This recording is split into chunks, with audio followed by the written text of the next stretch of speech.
How often does your child listen the first time you ask them to do something, whether it's putting their toys away or emptying the dishwasher? If the answer is less than often, then I know how frustrating that could be. And here's the kicker. When your child repeatedly ignores your requests day in and day out, resentment builds, tension mounts, and parent-child relationships suffer. Today, I'm going to share with you the winning strategy for raising first-time listeners. Regardless of your child's age, making this small change in how you make requests is going to have them listening 10 times better.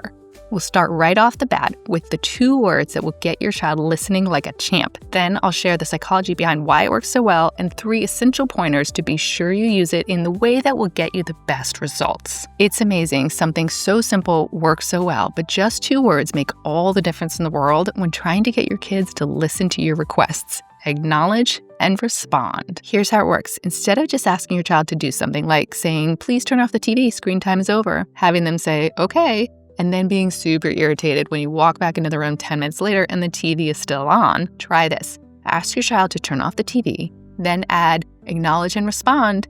It only takes 1 or 2 events like this to train your child to know what you now expect them to do is 1, acknowledge that they've heard your request, and 2, verbally respond to indicate that they will do what you've asked them to do. So a response of okay or uh-huh is not sufficient. What we're looking for here is, okay, Mom, I will turn off the TV right now. You will not believe how much this strategy will change your parent-child dynamic for the better by getting your child to do what you've asked. Plus, you'll never hear, "Oh, I didn't hear you say that," again. Let's move on to the psychology behind how this works. There are 2 main reasons why the acknowledge and respond strategy works so well: attention and manifestation.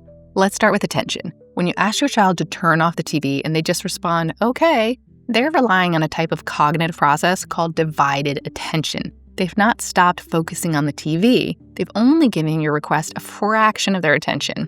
It's divided between 2 or likely even more than 2 things. This is a recipe for disaster, right? So instead, we want to set our kids up for success, helping them to become first-time listeners. By asking them to verbally acknowledge and respond to your request, we're hijacking more of their attention. It's still divided because the TV is still on, but they're far more focused on your request and therefore more likely to follow through. So be sure they give you a full response, not just, "I'll do that now." Follow that up with, "What was it that I asked?" until they can say exactly what you asked of them. "Yes, Mom, I will turn off the TV. I'll do that right now." Now, you've probably heard about the second piece to why acknowledge and respond works, manifestation. But here's what's actually happening psychologically when parents use this technique with their kids. Saying something out loud can make it more likely to happen. It affects your behavior and mindset, which then influences outcomes. This concept is key to a number of well-established psychology theories, including Edwin Locke's goal-setting theory and a phenomenon in cognitive psychology known as the verbalization effect. So when your child says, "Okay, Mom, I'll turn off the TV now," they are verbally committing to that action and therefore are far more likely to do it. So now you know how the acknowledge and respond strategy uses attention and manifestation to increase the likelihood of your child actually doing what you asked of them. Finally, we'll touch on 3 essential pointers to be sure the acknowledge and respond technique works for you. But first, real quick, while we're on the topic of listening, I wonder if you would share your opinion on whether you prefer no background music in these videos or light background music. This video has had light background music throughout. I'd love to hear what you think in the comments below, and we'll cater future videos to your feedback. Now, there are small steps that I teach parents in my coaching program to take in addition to using the phrase acknowledge and respond with big impact to be sure that your child hears and verbally responds to your requests. First, logistics.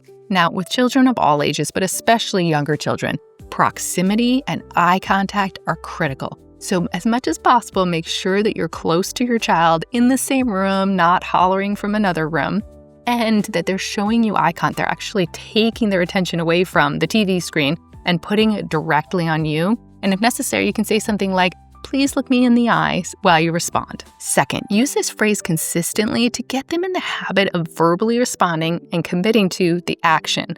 Acknowledge and respond leads to quick action when used consistently. And third, follow through with positive reinforcement. This is a very powerful behavioral psychology tool. So when your child hops up and turns off the TV just like you asked, be sure to say, "Thanks so much for doing that so promptly," or "Great job." Now, if you follow these 3 tips for success, you'll be able to avoid the frustration and strained relationships that develop when kids don't listen. I hope your parenting stress level takes a sharp dive when you start using this strategy and you get to enjoy your child more. Now, there's another common behavior that parents tend to find very frustrating and can really strain the parent-child relationship, and that is when your kids ask for things in a rude or bossy way. If that's something you'd like to change in your family, check out my next video here. Keep up the good work on your amazing parenting journey.